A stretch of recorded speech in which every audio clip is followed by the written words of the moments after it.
അടുത്ത ചോദ്യം ഇതാണ്. 10 വശങ്ങളുള്ള ഒരു ബഹുഭുജത്തിൻ്റെ ആന്തരകോണുകളുടെയും ബാഹ്യകോണുകളുടെയും തുക എത്ര? അപ്പോൾ ആദ്യം നമുക്ക് എന്ത് ചെയ്യണം? ആന്തരകോൺ കണ്ടുപിടിക്കണം. എങ്ങനെയാണ് ആന്തരകോൺ കണ്ടുപിടിക്കുന്നത്?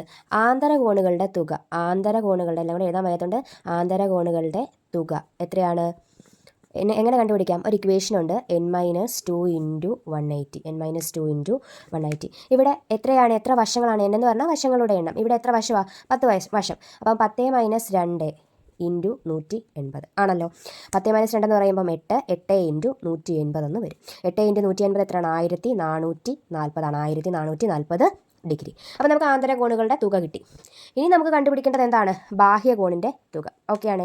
ബാഹ്യകോണിൻ്റെ തുക. ബാഹ്യകോണിൻ്റെ തുക എങ്ങനെ കണ്ടുപിടിക്കും? ബാഹ്യകോണിൻ്റെ തുക എങ്ങനെ കണ്ടുപിടിക്കുന്ന? ബാഹ്യകോണിൻ്റെ തുക ഓൾറെഡി നമുക്കറിയാം, 360 ആണ് ബാഹ്യകോണുകളുടെ തുക എന്ന് പറയുന്നത്. ബാഹ്യകോണുകളുടെ തുക എത്രയാണ്? ഏത് ബഹുഭുജമായിക്കോട്ടെ അതിൻ്റെ എല്ലാം ബാഹ്യകോണിൻ്റെ തുക എത്രയാണ്? 360 തന്നെയാണ്. അപ്പം നമ്മളോട് എന്തുവാ ചോദിച്ചേക്കുന്നത്?